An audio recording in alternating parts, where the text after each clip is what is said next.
So for one, what ended up making you correlate the State of the Union with relationships just in this way? Like, it's a very interesting way to talk about relationships. Well, you know, we have the State of the Union address that we received from the President of the United States to address the country. And so I like to play on words. And I said, oh, when we're on BESA show, let's talk about the State of the Union, which actually when we talk about love relationships and do kind of a report and weather report on what's happening there, it's actually more State of the Disunion. Wow, but sauce. I thought we would play on words with that. Let's start with the state of marriage unions or relationship unions. Ooh. Well, I'll start with marriage because here in the United States, we already, out of 196 countries on the face of planet Earth, we're at the very bottom of the bucket in terms of success in marriage. Highest divorce rate globally, okay? Wow. On top of having the highest divorce rate already, then during the pandemic, it surged 34%. And a lot of people would think the pandemic caused the breakups and the relationship breakdowns, but from my perspective, what it did is expose the disconnection, expose the lack of intimacy, expose that people didn't necessarily like each other, and they may even be having sex, but didn't even necessarily like each other.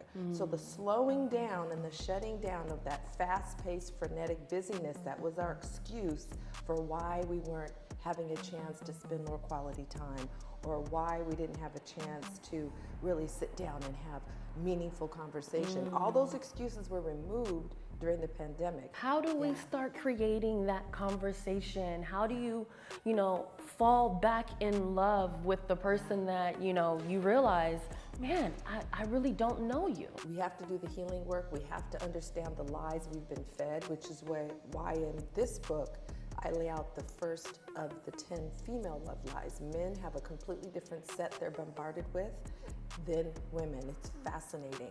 So to just understand the poison that's in your system and start to get it out. The same way if you eat some bad food, your body recognizes it and it's like, eject, get it out. That's the first thing, get it out.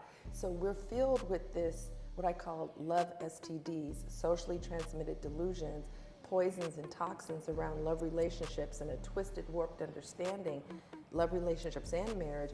And now, clearly, it's time to get the poisons out. We can't take any more of the junk. What about for like a single people? Yes.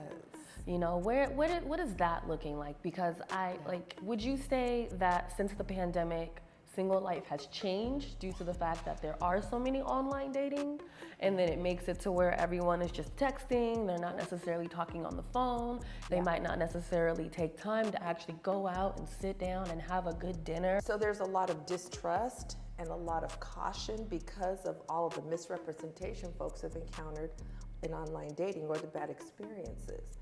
And so, or getting stuck in this and like, well, how do we get to a actual FaceTime even? Or meeting what I call body to body in person, 3D eyeball to eyeball, where I can touch your shoulder and you can touch mine, real time 3D. So that's part of the challenge too, but that's also why in my book, it's because it's for single and married women. And dating as we've been doing it, that model, that was the precursor to marriage, where we have the worst outcomes. Everything is up for reevaluation.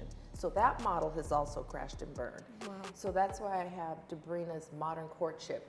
It is a different purpose, a different way of relating and engaging, very different from how we've been doing it.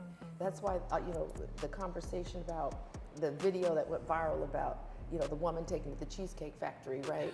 And she was, having a fit, and the guy came around to open her door, and she locked the door.